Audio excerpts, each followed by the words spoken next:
Now, while a new layer of snow may make it tempting for snowmobilers to hit the trails, those who take care of those trails say don't do it. Yeah, take a look at this online map from the Maine Snowmobile Association. All those red lines you see are snowmobile trails that are closed due to a lack of good snow base. Only one small section northwest of Patton is considered good enough. Another farther north is in unknown condition. Snowmobile clubs are urging riders to wait for more snow to fall. News Center Maine's Drew Peters has more on what hazards current trail conditions pose to riders.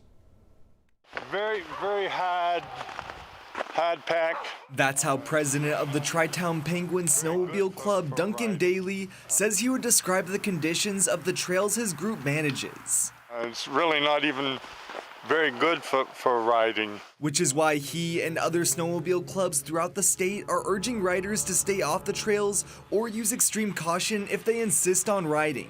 People need to be extremely cautious when they're driving over that kind of a terrain because you just can't see and you've got to go slow, and if you hit a rock or a stump, it can become a projectile. Dangerous conditions that Trailmaster Bernie Coombs says are due to recent high winds, rain, and unreliable snowfall. I mean, this 16-inch storm was great, but we haven't had a lot of real cold since then, so you can break through the ice. You got to really know where you're riding and to stay on the trails.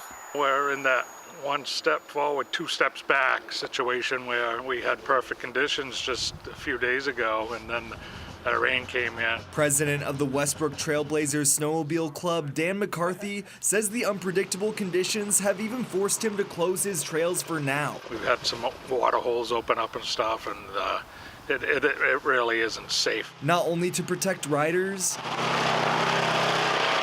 but give his crew the time they need to clear things like this tree that came down in a recent windstorm. It took us close to 3 hours to cut it up, pull it off, and winch it out of the way. A hazard that Alan Sweat with the Maine Snowmobile Association says is impacting trails throughout the state. Been kind of discouraging. It started off good, and then we had the January thaw with all the heavy rain. Despite the rough start to the season, though, it won't stop Sweat and club leaders from wishing for more snow.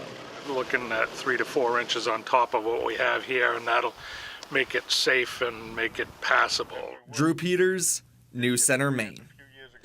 Now, if you do decide to go snowmobiling despite the warnings, club members say it is important to let people know where you're going and to either have your cell phone or another way to call for help on you at all times.